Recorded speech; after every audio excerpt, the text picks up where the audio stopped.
안녕하세요. 효성 인포메이션 시스템의 권동슬 전문위원입니다. 오늘 저는 오브젝트3D 기반의 데이터 레이크를 소개해 드리려고 합니다. 자, 데이터 레이크라는 용어는 어떻게 만들어진 걸까요? 데이터 레이크라는 용어 자체는 2014년도에 펜타일 CTO가 발표를 하면서 나온 용어입니다. 데이터 레이크라는 용어 자체는 말 그대로 모든 데이터에 대한 타입에 상관없이 담을 수 있는 공간을 얘기를 하는 겁니다. 데이터를 각각 형태에 맞춰서 저희는 저장을 하고 있습니다. 정형 데이터들, 비정형 데이터들, 반정형 데이터들. 이 데이터들을 하나로 담을 수 있는 공간, 그게 데이터 레이크라고 생각하시면 될 것 같습니다. 호수 같은 경우에 어떤가요? 호수는 수로에 의해서 물이 들어오는 것도 있지만 우리가 비가 오거나 눈이 오면 어떻게 되나요? 비가 오면 하늘에서 바로 떨어지는 물도 있고 산에 흘러 내려와서 흙탕물에서 나온 물도 들어옵니다. 그리고 겨울이 되면 어떻게 되나요? 비가 눈으로 바뀌죠. 하늘에서 눈송이가 돼서 오기도 하고 들판에 쌓이는 눈들이 봄에 녹아서 다시 흘러 들어오기도 합니다. 이런 우리가 예측하지 못하는 데이터는 발생이 됐지만 시기가 다르게 들어오는 이 데이터들을 담을 수 있는 공간, 그게 데이터 레이크라고 생각하시면 될 것 같습니다. 그러면 데이터 레이크를 설명하기 전에 데이터 먼저 좀 설명을 드려야 되겠죠. 그래서 데이터를 우리가 가장 많이 빗대는 부분이 원유입니다. 왜 사람들은 데이터를 원유에 비유할까요? 원유는 기본적으로 데이터를 담는 데이터가 정제에 의해서 원하는 형태들의 데이터들이 나오는 것처럼 원유도 마찬가지입니다. 원유는 그냥 땅에서 봤을 때는 그냥 검은 기름, 검은 물일 뿐입니다. 거기서 정제 작업 또는 화학 작품 처리를 통해서 우리가 필요한 데이터, 원유들이 나오는 거죠. 석유가 되고 휘발유가 되고 그리고 바셀린이 되고 여러 가지 화학약품 제품들이 되는 겁니다. 근데 이 원유를 뽑을 때 어떻게 진행을 하나요? 원유를 뽑아서 얘는 내가 석유용으로 할 거니까 여기다 담아야지. 내가 이거는 뽑아가지고 난 이거 아스팔트만 남을 거니까 아스팔트 하는 용으로 담아야지. 이거는 내가 해서 바셀린이나 이거 화학 제품들을 만들 거니까 그거로 담아야지. 그렇게 하지 않잖아요. 하나로 쭉 뽑아서 유수 탱크에 다 담아 놓으면 그 원유를 어디로 보내나요? 큰 유주선에 담아서 각각 화학 처리를 하는 정제 작업을 하는 쪽으로 다 수출을 하게 됩니다. 그렇게 수출돼서 수입해서 받은 정제 업체 쪽에서 이거를 휘발유로도 만들고 경유로도 만들고 등유로도 만들고 거기에 나오는 찌꺼기를 가지고 아스팔트도 만들고 거기에 나오는 유성 성분을 통해서 화학 제품들도 만들고 그 다음에 바셀린도 만들고 여러 가지 타입의 형태들을 만들게 됩니다. 그런데 우리가 여기서 주목해야 될 부분이 한 통에 담는다고 하는 1차 저장소에 대한 부분이 데이터 레이크라고 생각하시면 될 것 같습니다. 기본적으로 우리는 데이터 레이크 프로젝트를 정말 많이 진행을 했습니다. 그렇게 많이 진행을 해서 여러 가지 시스템의 데이터 레이크가 회사마다 존재를 하고 있습니다. 서로 다른 방식으로, 서로 다른 접근 방식으로 다 처리를 하고 있고 이렇게 하다 보니 기업당 최소 평균 8개 이상의 데이터 레이크가 존재를 한다고 합니다. 근데 이렇게 다양한 형태의 데이터 레이크를 저장하다 보면 어떻게 되나요? 우리가 데이터 레이크의 데이터를 담고 처리하는 이유는 이 데이터에서 인사이트를 도출해내기 위해서 필요한 거죠. 근데 인사이트를 도출하려고 하면 데이터를 내가 원하는 데이터가 어디에 있고 원하는 데이터를 쉽게 접근을 해서 가져올 수 있는 시스템이 필요합니다. 근데 너무 많은 저장소에 너무 복잡하게 구성이 되어 있는 방식 때문에 우리는 실제 전체 데이터의 1%만을 가지고 분석을 한다고 합니다. 잘 생각해보면 우리는 지금 하둡 시스템 DW 시스템을 통해서 거의 다 하고 있는데 1%만이 아닌데? 라고 얘기를 하시는데 이쪽에서 얘기하는 정형 데이터, 비정형 데이터를 전부 다 포함한 데이터를 말씀드리는 겁니다. 저희가 담고 있는 각 회사에서 프로젝트를 하면서 담고 있는 정보들은 거의다가 정형 데이터가 가장 많고요. 그 다음에 반정형 데이터도 얼마 전에 시스템을 구축해서 조금씩 저장하고 있는 실태입니다. 비정형 데이터는 정말 특수한 몇 군데 빼고는 거의 활용을 하지 못하고 있으시죠. 그래서 이거를 전체적으로 할 수 있는 시스템이 정말 필요하구나 라는 요구사항이 생기기 시작한 거죠. 그런데 우리는 2016년도에 빅데이터 용어에 대한 부분으로 프로젝트들을 저희가 진행들을 많이 했었습니다. 저도 그렇게 진행을 했었고, 프로젝트를 한 이유는 딱 하나였죠. 우리는 머신러닝 기반으로 분석을 하고 싶은데 분석하려고 하는 데이터가 없다고 하는 거죠. 분석가분들, 데이터 사이언스 분석가분들이 들어와서 하시는 말이 여기서 뭔가를 하려고 하면 최소 여기는 3개월치에 있는 데이터는 있어야 패턴에 대한 부분을 분석해서 분석이 가능할 것 같습니다. 뭐 제조나 이런 데 같은 경우는 그래도 한계적으로 한 1년이나 2년 정도의 데이터는 있어야 이게 뭔가 상관 분석 이런 게 진행할 것 같습니다 라고 얘기를 하거든요. 그러니 그럼 어떻게 해야 되나요? 라고 했을 때 우선은 빅데이터로 데이터를 쌓는 빅데이터 시스템부터 구축을 하시죠 라고 얘기를 한 거죠.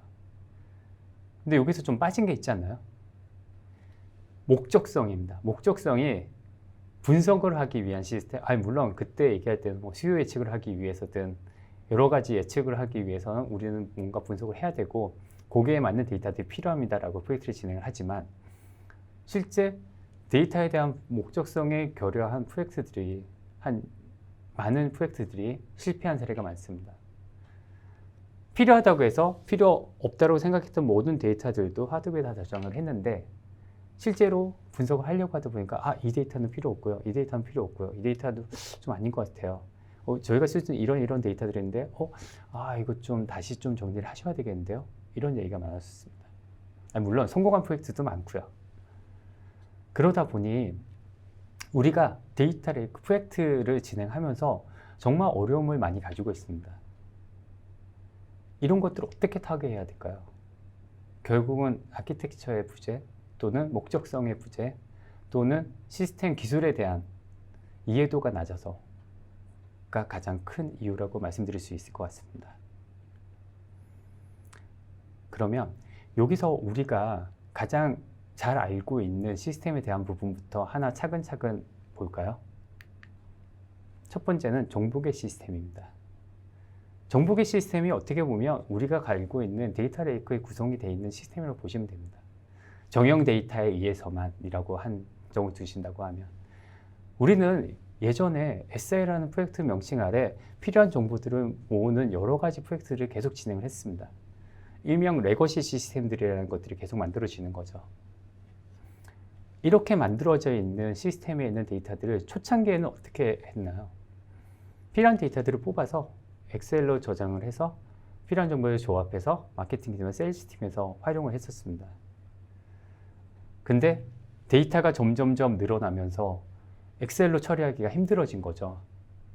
그래서 이걸 어떻게 해야 되지? 그때 나온 게 이제 데이터 웨어하우스 장비들입니다. 기존에 있는 많은 데이터들을 한 곳에 시계열로 모아서 그 데이터를 가지고 분석할 수 있는 시스템이 필요해. 그래서 데이터 웨어하우스를 구축해야 되겠다. 라고 해서 프로젝트들을 많이 진행을 했던 거죠.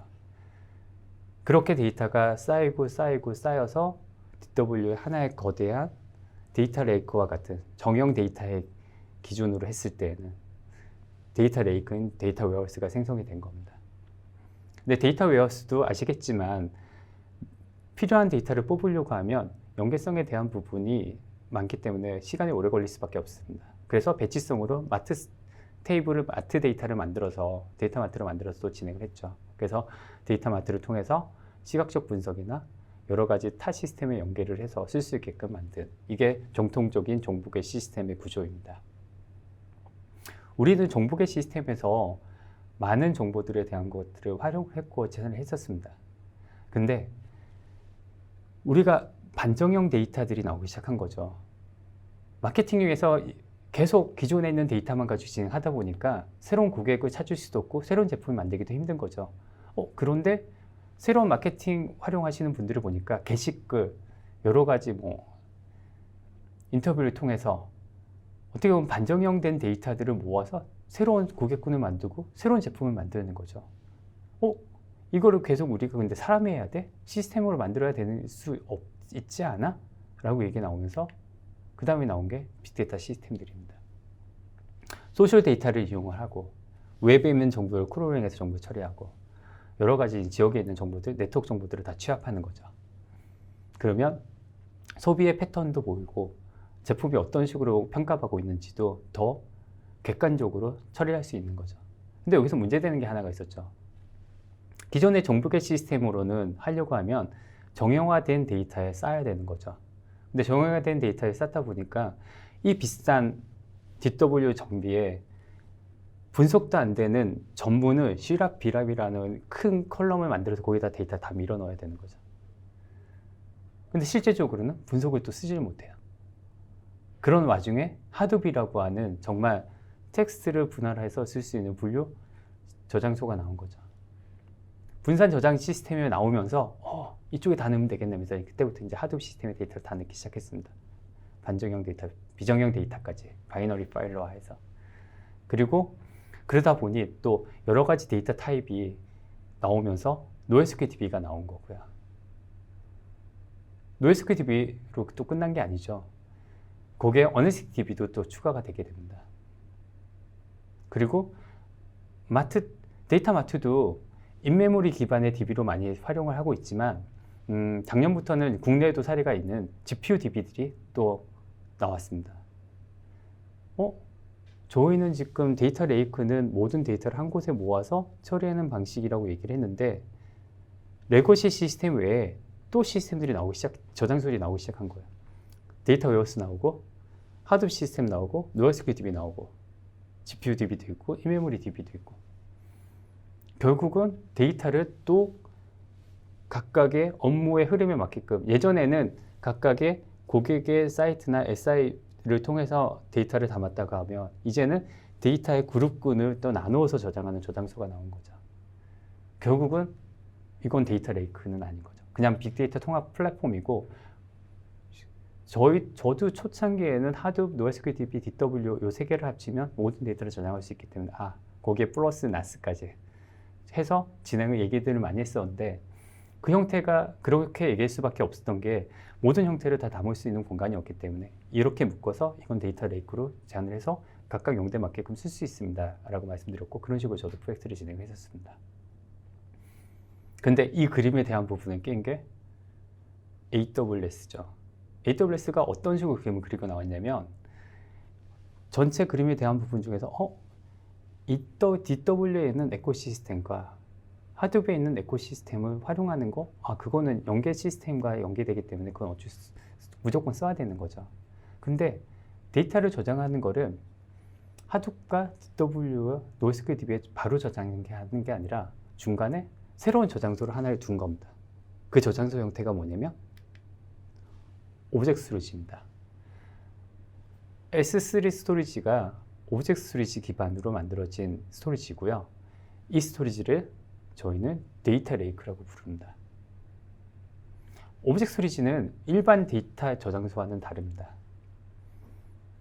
NAS 같은 경우에는 보통 이렇게 얘기하면 NAS가 저장 이런 게 훨씬 더 빠른데 NAS로 처리하면 되는데 왜 그거를 오브젝트 스토리지에 하나요? NAS와 오브젝트 스토리지의 가장 큰 차이점은 뭐냐면 메타 정보를 자동으로 관리한다는 겁니다. 오브젝트 스토리지가. 그렇기 때문에 각각 떨어져 있는 정보들에 대한 부분은 관리가 되기 때문에 다른 쪽에 활용하기가 쉬운 거죠. 그래서 데이터가 들어올 때마다 각각 새로운 정보들에 대한 것들을 메타DB화해서 관리를 하고 그 다음에 그 메타DB에 자동으로 생성된 것 외에 커스텀 메타 정보들을 관리를 할 수 있기 때문에 정확한 객체, 정형 데이터든 반정형 데이터든 비정형 데이터든 그 형태에 대한 정보들을 관리를 할 수 있는 겁니다. 그러면 쉽게 데이터를 찾고 접근할 수 있겠죠. 거기에 이제 데이터가 필요하다. 만약에 내가 DW 시스템 에코를 통해서 난 마트를 생성해서 난 시각적 분석을 진행할 거야 라고 하면 S3 오브젝트 스토리지 쪽에서 레드시프트를 던지고 레드시프트에서 필요한 정보들을 대시보드로 빼버리는 거죠. 대시보드로 보게 되는 거죠. 그리고 난 하둡 에코시스템을 써야 돼. 스팍 머신을 이용해서 뭔가 처리해야 돼. 라고 얘기하면 데이터 레이크에 있는 오백스토리지에 있는 정보를 EMR, 하둡 쪽으로 데이터를 던져서 하둡에 있는 에코시스템을 활용하게 되는 겁니다. 이렇게 오브젝트 스토리지가 중간에 앞단에 끼게 되면 여러 가지 형태에 대한 부분은 레거시를 거치지 않고 각각 필요한 저장소의 정보들을 찾아갈 수가 있습니다. 그리고 새로운 레거시 시스템이 들어와서 데이터가 쌓인다 하더라도 이걸 하둡에 넣어야 돼, 노에스큐디비에 넣어야 돼, 아니 이거를 DW에 넣어야 돼? 이런 고민하는 게 아니라 오브젝트 스토리지는 다 담는 거죠. 물론 실시간 처리 이런 게 좀 있다고 하면 노에스큐디비에 쌓고 오브젝트 스토리지 양쪽으로 쌓아야 되는 경우도 좀 있긴 하지만 그건 아키텍처상 진행을 하시면 되는 거고, 모든 데이터는 일단 오브젝트 스토리지에 담을 수 있다는 거죠. 레거시 시스템은 계속 늘어날 겁니다. 기술은 계속 발전을 하기 때문에. 그러면 그렇게 나온 데이터들을 고민하지 않고 오브젝트 스토리지에 담는 거죠. 그렇게 담은 데이터를 각각 필요성에 의해서 또 새로운 저장소, 새로운 분석 DB들이 나오면 그 분석 DB를 데이터를 어디서 가져오냐? 레거시에서 가져오는 게 아니라 오브젝트 스토리지에서 가져오는 거죠. 그러면 기존의 레거시 시스템이 확장되는 거나 분석 시스템들이, DB들이 확장되는 거나 영향을 받지 않고 처리를 할 수 있는 시스템, 아주 유연한 아키텍처가 구성이 되는 겁니다. 그래서 데이터 레이크의 구성이 되게 중요한 이유 중에 하나입니다. 클라우드 방식에 대한 부분을 말씀드렸는데 클라우드에서만 가능할까요? 당연히 아니겠죠. 오브젝트 스토리지라는 것 자체가 예전부터 아카이빙 용도로 아주 오래된 기술입니다. 근데 왜 근데 갑자기 오브젝트 스토리지가 떴나요? 라고 여쭤보면 이유는 딱 하나죠.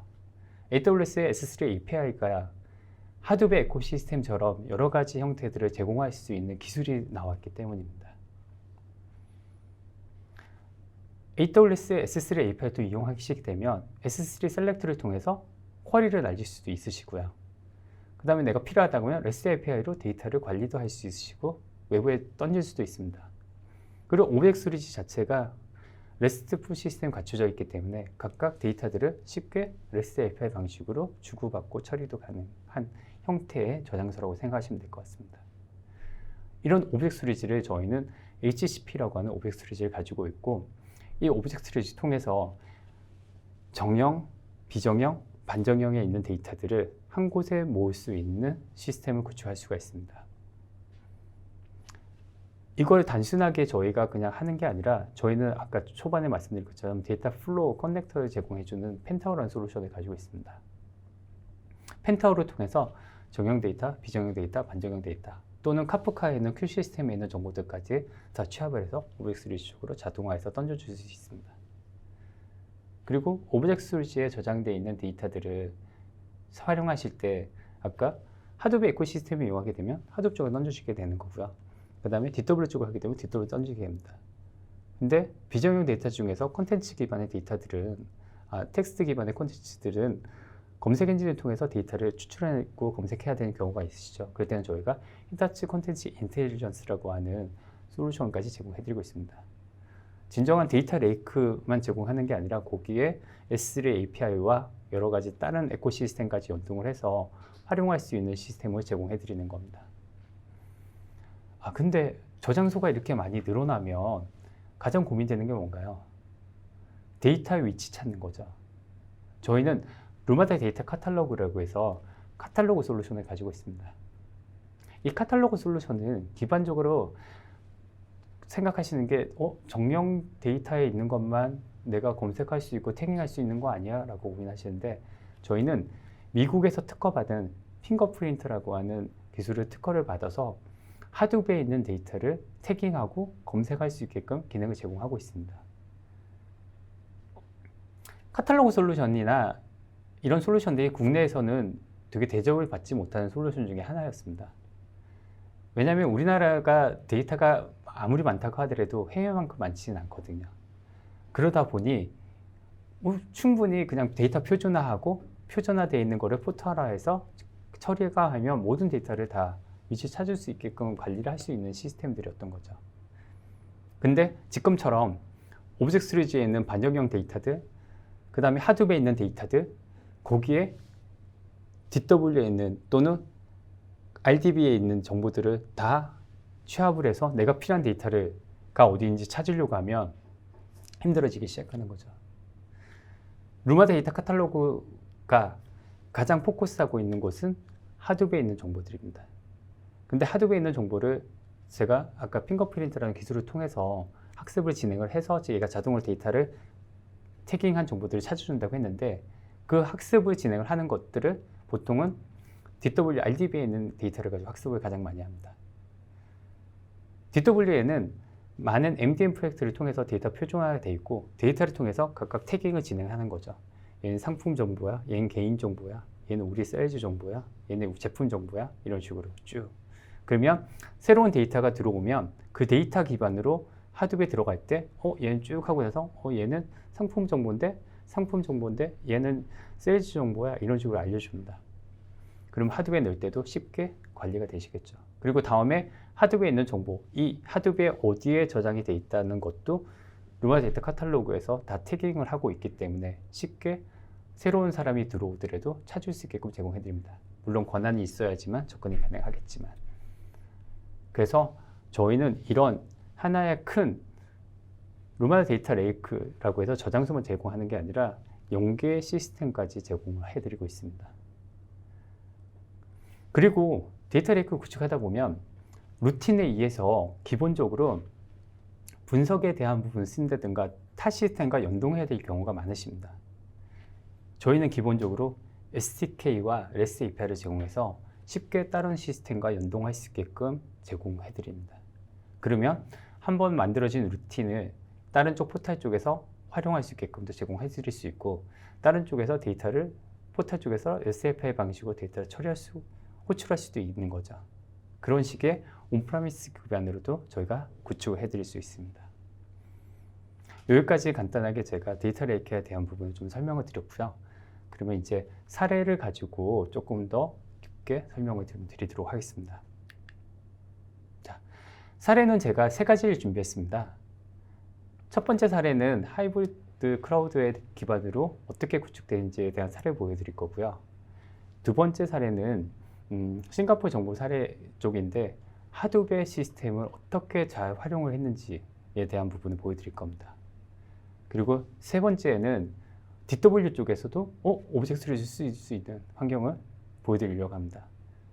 각 3가지는 각각 실제 저희가 구성한 사례들이고요. 그 사례들을 차근차근 설명드리도록 하겠습니다. 첫 번째 사례입니다. 아주 단순하지만 되게 중요한 포인트 중에 하나라서 첫 번째 사례로 집었습니다. 여기 같은 경우에는 US뱅크 같은 경우에는 온프라미스로 오브젝트3D인 HCP, CS로 구축을 했고요. 데이터 레이크를 구축해서 모든 데이터들을 오브젝트3D에 저장을 하고 있습니다. 근데 음성 파일들이 가끔씩 들어오는 거죠.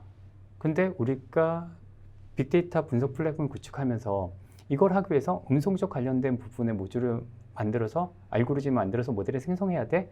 이게 고민이 빠진 겁니다. 근데 벌써 AWS에는 STD를 해주는 훌륭한 알고리즘들이 많이 있죠. 그럼 굳이 온프라미스에서 할 필요 없죠. 데이터를 모으는 거는 우선 온프라미스에 다 모읍니다. 이렇게 모은 정보를 클라우드, 퍼블릭 클라우드 쪽으로 던져버리는 거죠. 던져서 퍼블릭 클라우드에서 얘를 텍스트를 추출합니다. 추출한 텍스트만 받아내고 올렸던 음성 파일은 삭제해버리는 거죠. 왜 삭제하시는지는 알죠? AWS나 이런 퍼블릭 클라우드들이 일부 아닌 것도 있지만 데이터를 올릴 때는 과금이 안 되지만 데이터를 내려볼 때는 과금이 됩니다. 그래서 분석한 결과값만 텍스트로 받는 게 기본적인 거죠. 이런 식으로 하이브리드 클라우드를 구축하시게 되면 내가 중요한 데이터들은 내가 가지고 있지만 분석에 필요한 정보들은 각각의 퍼블릭 클라우드의 자원을 이용해서 처리해서 결과값을 받을 수 있습니다. 이런 식의 구성이 했던 사례를 가지고 있습니다. 두 번째 사례에 대한 부분을 볼까요? 두 번째 사례는 하둡 쪽에 있는 사례입니다. 이 사례는 정말 어마어마한 데이터를 가지고 저희가 진행을 했던 거고 40페타까지 늘렸던 사례고 지금은 60페타까지 쓰고 있는 사례인데 어떤 요건 때문에 그렇게 늘렸냐면 첫 번째가 로그가 하루에 60테라씩 로그가 계속 쌓입니다. 웹로그고요. 웹로그에 계속 쌓이는데 이 로그들을 어떻게 했냐면 기존에 다들 아실 겁니다. 웹로그 쌓이면 어디에 하나요? 다 나스에 저장을 하죠. 저장은 가볍고 그다음 빠르게 저장할 수 있기 때문에 그래서 나스에 계속 저장을 했던 겁니다. 그래서 나스에 저장되어 있는 데이터들을 14일간만 보존하고 하루치 데이터들을 하둡으로 계속 던지는 거죠. 그래서 하둡에서 에코시스템에서 필요한 정보들을 추출했던 방식으로 진행을 했었습니다. 근데 이 상태 그대로 갔으면 그렇게 큰 문제가 없이 계속 진행을 할 수 있었는데 문제가 아니죠. 인터넷 사용량이 늘어나면서 웹로그가 늘어나기 시작한 겁니다. 로그 자체가 이제 2배가 계속 늘어나고 있는데 향후 시스템을 확장하기 위해서는 하루에 120테라바이트까지는 커버할 수 있는 시스템이 필요해 라고 요청사항이 들어온 겁니다. 근데 여기서 끝난 게 아니라 우리 이제 하둡으로 분석할 때에도 데이터를 과거에 있는 데이터도 분석할 수 있게끔 12개월, 1년치에 있는 데이터를 저장을 하게 해줘. 그러면 데이터가 얼마나 늘어나나요? 하루에 120테라씩 되고 그거를 1년치를 결국은 기존의 데이터보다 24배가 늘어나는 겁니다. 24배가 늘어나는 시스템을 클라우드의 하둡으로 구축하려고 하면 비용이 어마어마하게 늘어나겠죠.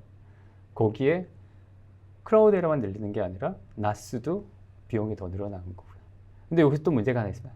나스라는 시스템 자체가 파일이 그렇게 많이 없을 때에는 정말 빠르게 데이터를 저장을 할 수 있고 빠르게 검색을 해서 처리할 수 있으십니다.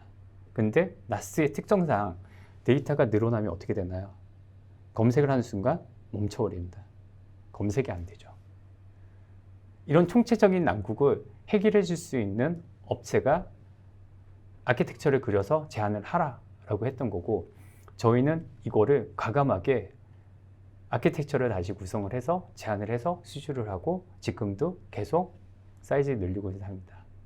어떻게 늘렸는지에 대한 부분을 보여드리면 첫 번째, 나스 부분이 데이터가 늘어나면 검색이 안 된다고 말씀드렸죠.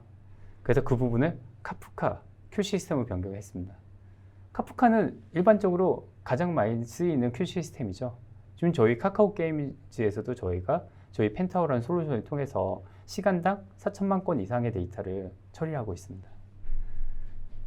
그렇게 안정적으로 데이터를 웹로그에 대한 부분을 카프카 큐 시스템으로 계속 쌓게 되는 거죠. 그렇게 카프카에 대한 데이터를 바로 하둡으로 던지게 되는 겁니다. 하둡으로 던지게 되면 데이터에 대한 부분은 근데 하둡에 12개월치 데이터를 쌓으려고 하면 또 노드가 어마어마하게 늘어날 수밖에 없거든요. 이게 다 비용입니다. 그래서 그걸 어떻게 했냐? 핫데이터와 웜데이터와 콜드데이터에 대한 영역을 같이 협의를 해서 나눴습니다. 기본적으로 분석을 하는 구간은 1개월치 데이터를 분석을 합니다. 그리고 필요하다고 하면 3개월치에 있는 데이터까지 처리를 하고 그 다음에 나머지는 문제가 됐을 때 나머지 9개월치에 있는 데이터를 처리하는 방식으로 구축을 한다라고 협의를 저희가 했고 그 협의한 내용에 의해서 핫데이터와 웜데이터는 클라우드에라의 하둡의 데이터를 저장을 합니다. 그렇게 저장한 데이터를 하둡의 에코시스템을 통해서 쉽게 분석할 수 있게끔 하는 거죠. 하이브를 통해서 쿼리를 날려서 할 수 있게끔. 그럼 나머지 데이터는 어떻게 할까요? 나머지 데이터는 오브젝트리지 쪽으로 던지는 겁니다. 오브젝트리지 던지면서 해결할 수 있는 방법은 여러 가지가 있습니다. 제일 중요했던 거는 스루풋입니다. 분당 1TB 이상에 나오는 스루풋.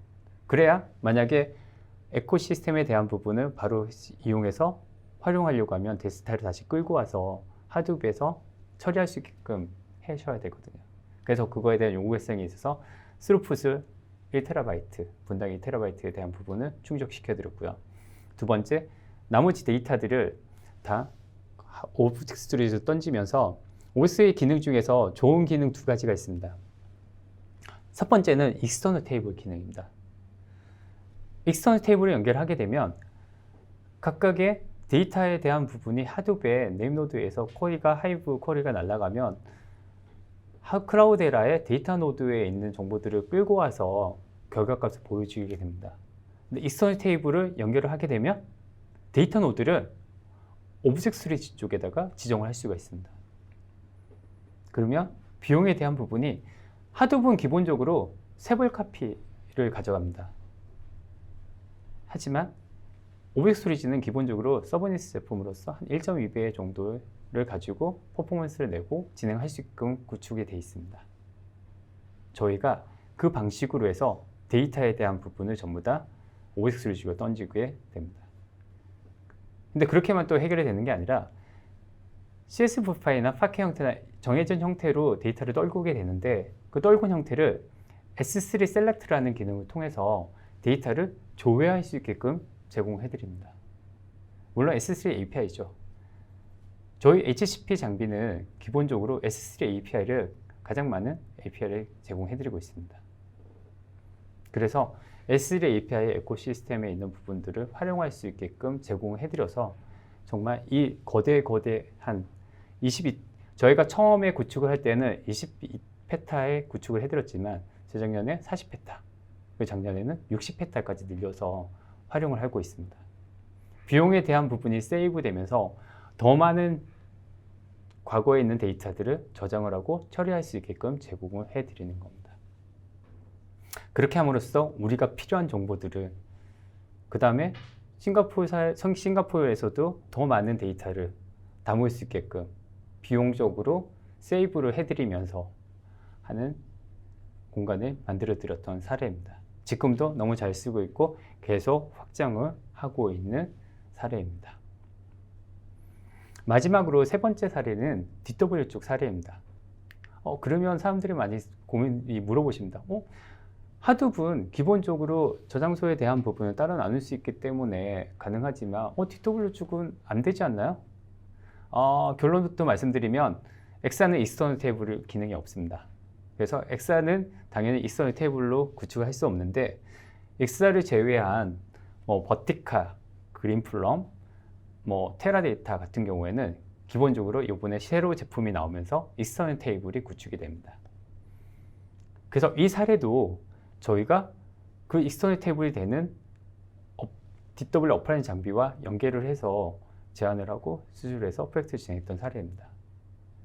어떤 식으로 진행했냐면 레거시에 있는 정보들을 기본적으로 레거시의 디펜던시를 얻기 위해서 ODS 쪽으로 데이터를 쌓고 ODS에 있는 정보들을 다시 시계열로 해서 DW 데이터에 저장하고 DW에 있는 데이터를 시각적 분석을 하기 위해서 데이터 마트를 구축하시잖아요.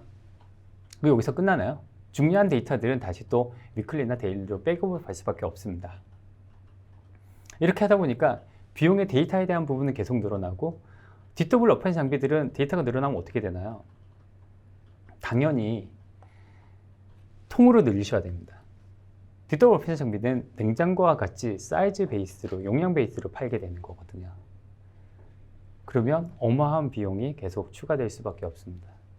그러니 증설 비용에 대한 부분, 그리고 데이터도 좀 우리는 효율적으로 쓰고 싶은데, 그리고 차세대, 우리가 DW 시스템이긴 하지만 새로운 차세대 시스템을 좀 구축을 하고 싶은데 하는 요건이 생긴 겁니다. 그래서 이 요건들을 충족할 수 있는 시스템을 우리는 고민을 했고 그 시스템을 OS3G로 제안을 했습니다. 기존에 뚱뚱했던 DW에 대한 부분을 다이어트를 시켜버리는 거죠. DW 시스템은 기본적으로 시계열로 데이터가 쌓이기 때문에 핫데이터, 웜데이터, 콜드데이터를 명확하게 나눌 수가 있습니다. 그리고 각각의 쿼리 패턴이나 데이터 마트에 쌓여있는 정보들을 보게 되면 더 확실하게 나눌 수 있죠. 그리고 데이터 백업도 어떻게 진행하나요? 데이터 백업 보통 가장 저렴한 게 테이프 백업인데 그렇게 하게 되면 한 번 백업한 건 솔직히 원복하기 힘드시잖아요. 백업하는 것도 S3 오브젝트 스토리지를 통해서 쉽게 백업을 해드립니다. 그리고 웜 데이터 같은 경우 결국은 콜드 데이터는 S3 스토리지에 데이터를 백업을 하는 거고요. 그 다음에 웜 데이터는 익스터널 테이블로 연결을 하는 거죠.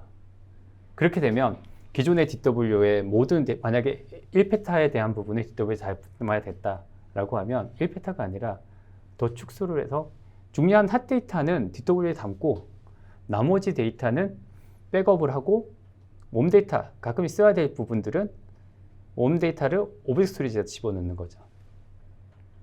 그러면 익스터널 테이블로 연결을 하게 되면 어떤 현상이 발생하나요? 나는 오브젝트 스토리지가 아닌 DW 어펜드 장비 쪽으로 쿼리를 날리는데 데이터는 오브젝트 스토리지에 있는 정보를 읽어오는 거죠. 데이터가 앞에서 이렇게 뚱뚱했던 게 갑자기 이렇게 홀쭉해진 이유를 아시겠나요? 결국 비용적으로 저렴한 오브젝트 스토리지 쪽으로 데이터들을 다 넘기게 되는 겁니다. 물론 핫 데이터를 넘기는 것까지 말씀드리는 건 아닙니다. 당연히 DW 어펜드 장비에 있는 데이터를 조회하는 것보다 아무래도 HCP 오브젝트 스토리지 쪽에 있는 데이터를 조회하는 것은 더 느릴 수밖에 없겠죠. 물론 아키텍처상 쿼리에 대한 튜닝을 하게 되면 퍼포먼스에 대한 차이는 한데 저희가 보통 테스트 해봤을 때 보면 한 4배, 5배 정도? 이 정도 속도가 차이가 나는 것 같습니다. 4배, 5배면 많이 느린데? 라고 하실지 모르겠지만 비용적으로 본다고 하면 정말 저렴하게 구축할 수 있는 시스템이구나 라고 이해를 할 수 있으실 것 같습니다. 자, 지금 저희가 오브젝트 스토리지를 가지고 보여드린 형태 자체가 보면 DW 쪽에서도 아까는 분명히 오브젝트 스토리지 데이터를 DW로 던지고 오브젝트 스토리지 데이터를 하드로 던지고 이렇게 썼는데 DW에 있는 장비도 데이터도 하드로 오브젝트 스토리지로 던져서 그 에코시스템을 이용해서 처리할 수 있는 거고 하드웨어에 있는 데이터도 오브젝트 스토리지로 던져서 하드웨어 에코시스템을 이용할 수 있네. 오브젝트 스토리지는 이렇게 데이터 레이크라는 개념을 이용해서 정말 다양한 형태의 데이터들을 다 담을 수 있는 공간이기 때문에 이런 아키텍처가 가능한 겁니다. 실제 사례로도 구축이 되어 있는 사례들이고요. 그래서 단순한 오브젝트 스토리지를 단순하게 생각하지 마시고 여러 가지 형태, 회사에서 우리가 쓰고 있는 데이터가 어떤 건지, 우리의 데이터 흐름이 어떻게 되는지, 우리가 좀 비용적으로 좀 할 수 있는 부분이 없을까? 라고 고민이 되시면 저희한테 Q&A 날려주시면 연락을 해주시면 저희가 최대한 거기에 맞는 아키텍처나 가이드를 해드리도록 하겠습니다. 그럼 마지막으로 데이터 레이크를 구축하실 때 왜 우리 효성이랑 진행을 하셔야 될까요? 첫 번째, 기본적으로 저희는 오브젝트 스토리지에 대한 기술을 AWS S3가 나오고 나서 나온 게 아니라 처음부터 저희는 계속 가지고 있었던 기술입니다. 거기에 S3 API를 더 접목을 해서 저희는 스토리지에 대한 오브젝트 스토리지에 대한 하드웨어 기술과 소프트웨어 기술을 가지고 있고 거기에 S3 API에 대한 서비스에 대한 기능도 가지고 있습니다. 단순하게 그 기능만 제공하는 게 아니라 두 번째, 데이터 파이프라인 할 수 있는 펜타워와 데이터 카탈로그, 그러니까 핑거프린트, 특허받은 핑거프린트 머신러닝 기반의 루마다 데이터 카탈로그라는 솔루션을 가지고 있습니다. 이런 다양한 데이터 레이크에 담아져 있는 데이터들을 효율적으로 활용할 수 있게끔 제공해 드릴 수 있는 거죠. 그리고 세 번째, 이게 어떻게 보면 제일 중요할 수도 있습니다. 저희는 어느 특정 기술, 특정 플랫폼에 종속되어 있지 않습니다. 개방형 솔루션으로서 어떤 곳에서도 다 활용할 수가 있으십니다. 이렇게 저희가 사례를 기반으로 이 내용을 보시면 효성에서 이런 것들을 한번 해볼 수 있지 않을까? 라는 고민이 드시지 않으실까요? 만약에 필요하시다고 하면 저희한테 Q&A 남겨주시면 답변을 드리도록 하겠습니다. 지금까지 발표를 맡은 권능수 전문위원입니다. 감사합니다.